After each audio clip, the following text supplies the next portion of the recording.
안녕하세요, 오쌤입니다. 오늘도 저와 함께 코딩 초보 탈출해보기 위해서 공부를 열심히 해보도록 하겠습니다. HTML과 CSS 편 챕터 20 CSS3 선택자입니다. 오늘은 CSS3 선택자에 대해서 배워보도록 하겠습니다. HTML5로 오면서 새롭게 나온 선택자들이거든요. 그래서 학생분들이 뭐야 왜 이렇게 선택자가 많아 라고 하실 수도 있겠지만 사실 HTML5에 새로 나온 것들은 좀 더 편리하기 위해서 나온 선택자들이에요. 이번 강의에서 배우게 될 내용. 첫 번째, 구조 선택자. 두 번째, 콘텐츠 전후 선택자. 세 번째, 문자열 선택자. 네 번째, 드래그 선택자. 다섯 번째, 부정 선택자. 여섯 번째, 상태 선택자. 어때요? 간단하죠? 하지만 공부는 누가? 네가. 선택자 지난 시간에 이어서 오늘도 한번 가봅시다. 첫 번째 수업, 구조 선택자. 저희가 이제 CSS2 선택자를 지난 시간에 배웠고 그것을 나누는 건 외표준의 차이예요. 그래서 CSS2 선택자 지난 시간에 배웠던 내용들을 이제 안 쓰는 게 아니라 CSS3에 다 포함이 됩니다. 그리고 CSS3에 나온 것은 예전 9 브라우저에선 사용은 불가능해요. 익스플로러 9 이상, 그리고 다른 브라우저들도 상위 브라우저에서 사용이 가능한거든요. 이제 우리가 배울 구조 선택자에 대해서 볼게요. 구조 선택자는 크게 두 가지 방식으로 나눕니다. 차일드 방식과 오브 타입 방식으로 나눠요. 그 중에서 차일드 방식은요, 태그 유형과 관계없이 자손 순번으로 선택이 가능합니다.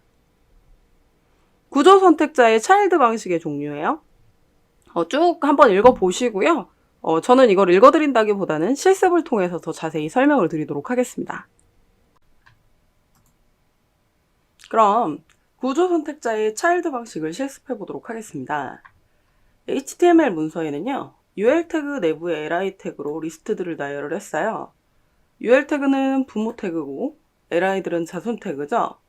그래서 차일드 방식을 통해서 배경색들을 쭉 넣어볼 예정입니다. 저희가 이제 7가지 무지개색을 넣으려면 예전에는 여기를 꼭 클래스 방식으로 썼어야 돼요. 각각 줘야 되기 때문에 그렇죠. 근데 이제 구조 선택자를 사용하시면 그럴 필요 없이 선택을 바로 하시면 됩니다. 그래서 각각 배경색을 처리하시기 위해서요. 여기다가 li라고 쓰고 nth child라고 쓴 다음에 순번을 씁니다. 첫 번째 자손이다 그런 얘기죠. 그래서 백그라운드 컬러를 여기다가 레드라고 이렇게 줘보도록 하겠습니다. 네, 그럼 빨간색이 잘 들어가는 거 보이시죠? 나머지 7가지들도 Alt Shift 아래 방향키로 눌러서 7개로 복사를 하신 다음에 순번들을 번호들을 쭉 바꿔주시는 거예요. 그리고 색깔도 다 바꾸셔야 되겠죠?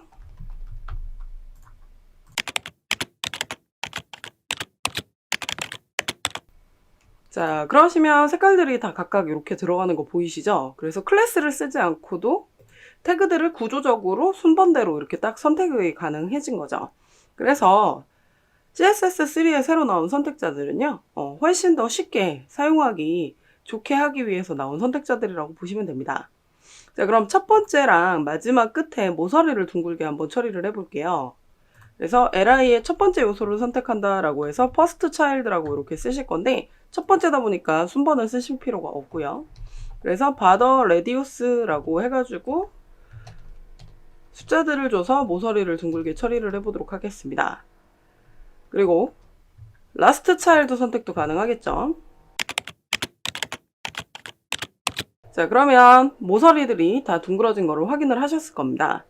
자, 그럼 이번에는요, 홀수 짝수 선택을 해볼 거예요. 저희가 클래스 방식에서도 odd, even 해서 클래스를 각각 줬었죠. 근데 이제 그러실 필요 없이 li 태그한테 nth child로 odd다라고 해서 선택을 해서요. 네, 컬러를 그레이로 한번 줘보도록 하겠습니다. 글자색을 회색으로 처리를 했고요. 자, 그 다음에 Alt Shift 아래 방향키 눌러서 even 짝수라고 선택을 한 다음에 색깔을 흰색으로 줘보도록 할게요. 네, 그럼 저렇게 각각 들어가는 거 확인되시죠? 그리고 n이라는 걸 이용해서 수학적 계산도 하실 수 있는데 그래서 제가 이번에는 3의 배수를 한번 해보도록 할게요. nth child 하신 다음에 3n이다 이렇게 쓰면 3의 배수예요. 그래서 밑줄을 텍스트 데코레이션으로 언더라인을 한번 줘보도록 할 건데요. 이렇게 주고 나서 보시면 네, 세 번째랑 여섯 번째에만 밑줄이 들어가는 것을 확인하실 수 있습니다. 이번에는 오브 타입 방식을 한번 볼 건데요. 오브 타입 방식은 특정 태그의 유형으로 순번을 선택을 합니다. 구조 선택자 오브 타입 방식의 종류들을 쭉 나열을 해봤어요. 한번 여러분들이 한번 읽어보시고요. 이렇게 보면 이해가 좀 어려우실 것 같아서 역시 실습을 통해서 자세한 설명을 하도록 하겠습니다. 구조 선택자 오브 타입 방식을 실습해 보도록 하겠습니다. 자, 지금 div 태그의 자손으로 h1, h2, h3 이런 식으로 순서들로 좀 나열을 해놨어요. 그러면 얘는 첫 번째 자손, 두 번째 자손, 세 번째 자손 이런 거거든요. 그러다 보니까 제가 위에 차일드 방식이라고 이렇게 적어놨는데 div의 자손인 h1의 첫 번째 자손이라는 뜻이잖아요. 그래서 밑줄이 들어가거든요. 근데 두 번째 자손은 h1 태그가 아니잖아요. 그래서 이 태그는 잘못 선택되어 있는 거예요. h1 태그는 두 번째 자손에 존재하지 않기 때문에 이렇게 잘못돼서 들어가는 거죠. 근데 이제 오브 타입 방식은 이 자손의 순번이라기보다는 태그의 순번이에요. 이 부모가 있을 때 div 내부에서 태그 유형으로 몇 번째 했냐 뭐 이런 얘기거든요. 그래서 예시로 div한테 별표를 줘서 nth 오브 타입이라고 주신 다음에 첫 번째 것들한테는 컬러를 레드로 주겠다라고 이렇게 주시면요. 그럼 첫 번째 있는 것들한테 다 빨간색으로 들어가죠. 태그 타입 중에 첫 번째 있는 것. 네, 이게 첫 번째 있는 거, 첫 번째 있는 거 이렇게 되는 거거든요. 그래서 그런 순번으로 들어가게 됩니다. 자, 그래서 오브 타입 방식으로 두 번째라고 해서 그린으로 처리를 하고 그럼 전부 다 녹색으로 들어가는 거 보이시죠? 그래서 세 번째로 들어가서 블루라고까지 이렇게 주시면 네, 블루로 들어가는 거예요. 태그의 순번에서 몇 번째 있냐 이런 얘기인 거죠. 두 번째 수업, 컨텐츠 전후 선택자를 보도록 할게요. 컨텐츠 전후 선택자는 요소 콜론 쓰고 나서 비포 혹은 요소 콜론 쓰고 애프터예요. 콜론은 한 개를 써도 되고 두 개를 써도 웹표준으로 처리가 됩니다. 요소의 앞에 혹은 뒤에 컨텐츠를 추가하는 선택자거든요. 컨텐츠 추가 시에 태그를 작성할 필요가 없어서 매우 편리한 선택자 방식이에요. 그래서 개발자들이 매우 좋아하는 선택자거든요. 그래서 어떻게 사용하는지 실습을 통해서 조금 보도록 하겠습니다. 컨텐츠 전후 선택자 실습을 한번 해보도록 할게요. HTML 문서에는요, 한국 여자배구 국가대표팀 선수들의 명단을 쭉 작성을 해놨습니다. 그러면 저희가 이 선수들 앞에 이렇게 별표를 그리고 싶어요. 그 다음에 선수라는 글자를 추가하고 싶습니다. 근데 그거를 다 일일이 적으려면 이 12번을 다 써야 되잖아요. 네, 그래서 이럴 때 과거에는 XHTML 1.0 시대 때는 어떻게 적었었냐면 스판 태그로 일일이 다 별표를 이렇게 적고 역시 스판 태그로 선수라는 말을 일일이 이렇게 HTML에다 다 적었어요. 근데 이제는 이렇게 적으실 필요가 없거든요. 컨텐츠 전후 선택자라는 걸 통해서 반복적으로 나올 수 있는 그런 컨텐츠들을 추가해서 넣을 수가 있어요. 네, 그래서 그럼 태그가 어떻게 보이죠? 깔끔해 보이죠? 그리고 깔끔하게 쓸 수 있다는 거죠. 자, 그러면 이때 콜론 애프터랑 콜론 비포라는 걸 통해서 컨텐츠를 추가해서 사용할 수가 있는데 이때 컨텐츠 추가할 때 사용하는 속성은 컨텐트라는 속성이 있습니다. 그거랑 같이 사용하는 법을 좀 보도록 할게요. 그럼 선수들 앞에 별표를 붙일 거잖아요. 그래서 h3 태그에다가 네, before라고 쓸 거예요. 콜론은 2개 써도 1개 써도 웹표준입니다. 그래서 이때 컨텐트라는 거를 쓰고 나서 작은 따옴표로 여기다가 텍스트를 추가를 할 거거든요. 그래서 미음의 한자키를 누르시면 별표를 추가하실 수 있고요. 네, 그럼 별표가 다 저렇게 들어가는 거 보이시죠? 그래서 글자 색은 네, 컬러로 바꾸시면 되죠. 이렇게 바꾸고요. 그 다음에 조금 떨어뜨리기 위해서 마진 라이트를 10픽셀을 이렇게 주도록 하겠습니다. 그럼 글자들이 다 저렇게 떨어져서 나오는 거 보이시죠? 그럼 선수들 뒤에 선수라는 말을 붙일 거예요. 그래서 H3 태그로 이제 애프터죠. 뒤에다가 역시 컨텐트라는 걸로 선수라고 이렇게 써주시고요. 그럼 선수들이 다 들어가죠. 이때 컬러를 그레이로 좀 흐리게 하고요. 폰트 사이즈도 좀 조그맣게 해서 14픽셀로 이렇게 넣도록 하겠습니다. 너무 붙어서 나오는 것 같으니까 마진 레프트도 역시 5픽셀 정도 해서 저렇게 떨어뜨려 주도록 하겠습니다. 네, 그럼 아까 보시던 것처럼 간단하게 정리되는 거 보이시죠? CSS를 한 번 쓰는 대신 태그들은 굉장히 간단하게 사용할 수 있다는 거. 그래서 이렇게 간단하게 사용할 수 있기 때문에 프론트엔드 개발자들이 굉장히 좋아하는 선택자 중에 하나인 거죠. 세 번째 수업은 문자열 선택자입니다. 문자열 선택자는요, 문자열의 일부를 선택을 합니다. 그래서 요소 콜론 퍼스트 라인 혹은 요소 콜론 퍼스트 레터로 되어 있어요. 그래서 첫 번째 줄만 선택한다든지 텍스트의 첫 번째 글자만 선택한다든지 이렇게 선택이 가능하세요. 역시 이 선택자도 콜론은 1개 써도 2개 써도 웹표준에 해당됩니다. 문자열 선택자 실습을 한번 해보도록 하겠습니다. HTML 문서에는요, 애국가를 1절부터 4절까지 P태그로 문단으로 전부 다 작성을 해놨습니다. 자, 그러면 이제 첫 번째 줄을 선택을 해볼 거예요. P태그들이 갖고 있는 콜론 이렇게 쓰시고 나서 2번 쓰시면은 그 퍼스트 라인이랑 레터가 뜰 거라서요. 이때 퍼스트 라인 첫 번째 줄이라는 걸 선택을 하시고 컬러를 글자색을 빨간색으로 이렇게 줘보도록 하겠습니다. 그럼 글자색이 첫 줄들만 다 빨간색 들어가는 거 보이시죠? 자, 그럼 이제 첫 번째 글자를 한번 선택해 보도록 할게요. P 콜론 2번 쓰시고 퍼스트 레터라고 쓰셔가지고 폰트 사이즈를 2배로 한번 해보도록 하겠습니다. 그럼 첫 번째 글자들만 글자가 2배로 처리되는 거 확인되시죠? 그래서 선택된 요소의 첫 번째 줄과 첫 번째 글자를 선택하게 되시는 거거든요. 그리고 콜론은 한 번 쓰든 2번 쓰든 웹표준입니다. 네 번째 수업, 드래그 선택자입니다. 드래그 선택자는요, 컨텐츠를 뚜루룩 드래그 했을 때 보여주는 스타일이에요. 드래그를 했을 때 기본값이 있죠. 여러분들도 컨텐츠들 드래그 해보면 이 파란색 배경색에 흰색 글자로 되어 있어요. 근데 이거를 바꿀 수 있다는 거거든요. 그래서 문법은 이렇게 됩니다. 요소 콜론 2번 쓰시고요. 셀렉션을 이렇게 쓰시면 되거든요. 이건 콜론을 무조건 2개 작성해서 해야 돼요. 1개만 작성하면 웹표준에 어긋나게 됩니다. 드래그 선택자 실습을 한번 해보도록 하겠습니다. 역시 애국가가 HTML 문서에 있고요. 미리 보기에서 미리 꺼내놨는데 제가 드래그를 한번 해볼게요. 그럼 기본값으로 백그라운드 컬러는 파란색으로 나오고 컬러는 흰색으로 되어 있는 거 보이시죠? 그래서 저희가 P태그에다가 콜론을 2번을 쓰고 셀렉션이라고 이렇게 쓴 다음에요. 백그라운드 컬러는 레드, 빨간색으로 주고 컬러는 화이트로 주도록 하겠습니다. 그러고 나서 테스트를 해보면 이렇게 빨갛게 들어가는 거 보이시죠?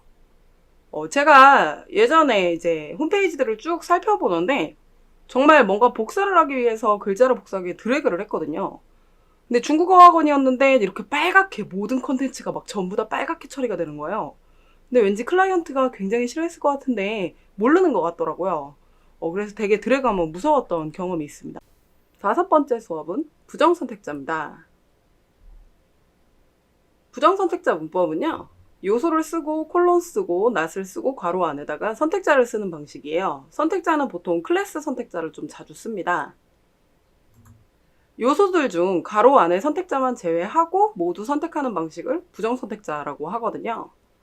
그래서 이해가 잘 안 되실 수도 있어서 실습을 통해서 이해를 시켜드리도록 하겠습니다. 저는 지금 호암미술관 사이트에 들어와 있습니다. 자주 하는 질문 안내거든요. 이렇게 질문이 있고 답변이 있잖아요. 이렇게 누르면 나오게끔 되어 있죠. 근데 예를 들어서 첫 번째 것만 이렇게 처음에 보이게 처리한다고 생각을 해볼게요. 그럼 나머지들은 이 답변이 전부 다 보이지 않고 질문만 보이게끔 처리를 하고 싶은 겁니다. 그런 예제를 한번 만들어 보도록 할 거거든요. 부정선택자 실습을 시작해 보도록 하겠습니다. 저희가 아까 호암미술관에서 자주 하는 질문 사항을 봤잖아요. 그걸 DL 태그로 작성을 해놨고요. DT 태그에는 질문을, DD 태그에는 답변을 작성을 미리 해놨어요. 그리고 CSS로 여백과 테두리와 배경색을 미리 다 설정을 해놨습니다. 그럼 저희가 이걸 어떻게 할 거냐면 첫 번째 보이는 것만 보이게 하고 나머지 답변을 다 안 보이게 처리할 거죠. 그럼 어떻게 작업하셔야 되냐면 DD로 디스플레이를 논으로 처리하시면 전부 다 안 보이게 처리되죠. 그럼 여백이 좀 달라졌으니까 DT 태그한테 마진 바텀을 10으로 주도록 하겠습니다. 자, 그럼 이렇게 처리를 했는데 첫 번째 건 보여야 되잖아요. 그래서 클래스를 각각 퍼스트로 전부 다 처리를 해주시고요. DD가 갖고 있는 이 퍼스트한테는 디스플레이를 블록으로 처리를 해주시고요. 자, 그리고 DT 태그가 갖고 있는 퍼스트한테도 마진 바텀을 0으로 처리를 하게 되시면 네, 저렇게 잘 처리가 되는 거 확인되시죠?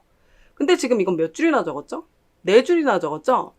이렇게 적는 건 비합리적인 코드라는 거죠. 그래서 주석을 달아보도록 하겠습니다. 이걸 2줄로 한번 바꿔볼게요. 그래서 어떻게 하냐면 DD 태그가 갖고 있는 not 부정선택자고요. first한테 디스플레이를 논으로 처리를 합니다. 그럼 first 클래스만 제외하고 나머지를 전부 다 안 보이게 처리한다. 이런 내용이거든요.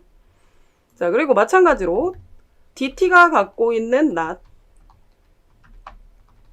first라고 해서 클래스명을 쓰시고 마진 바텀을 10픽셀이다 라고 이렇게 주시게 되면 네, 저희가 원하는 스타일로 저렇게 나오시게 되는 거죠.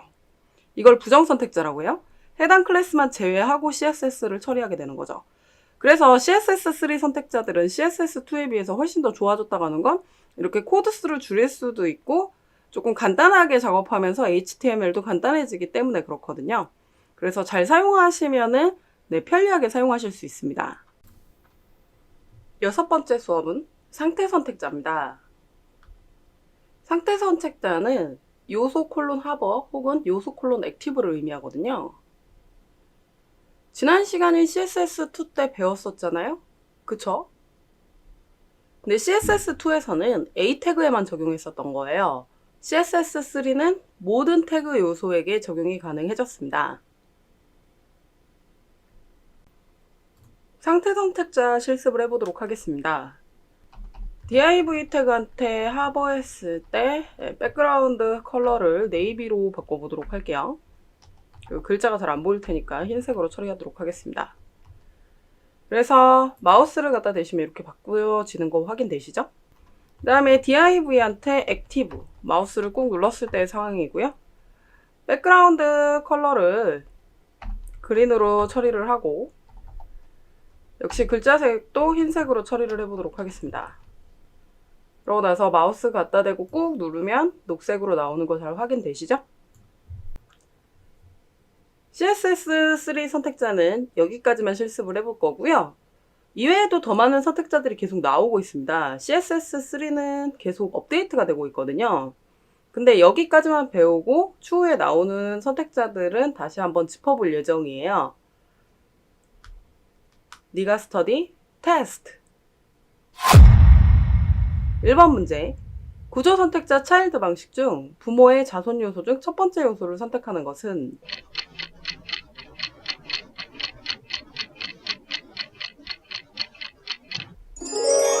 정답은 1번. 첫 번째 요소를 선택하는 방식은 퍼스트 차일드 방식입니다. 2번 문제. 요소의 앞 뒷부분에 컨텐츠를 추가할 때 사용하는 추가적인 속성명은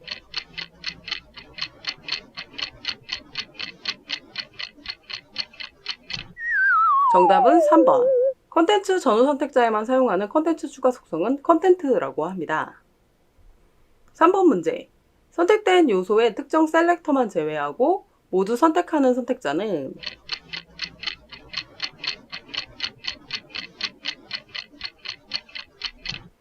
정답은 2번. 부정 선택자는 not 선택자라고 하죠. 오쌤의 답변 시간.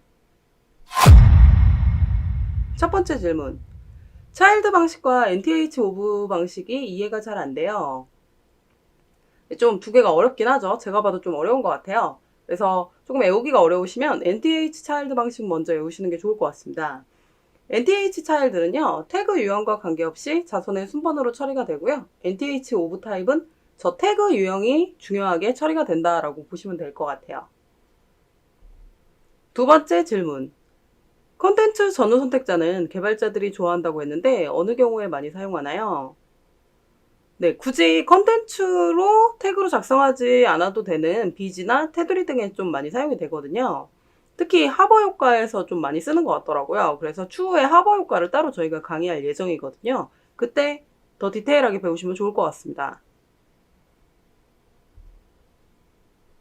넥스트 레벨, 테이블 태그. 공부는 누가? 네가. 오쌤의 네가 스터디. 저희 다음 시간에 봬요.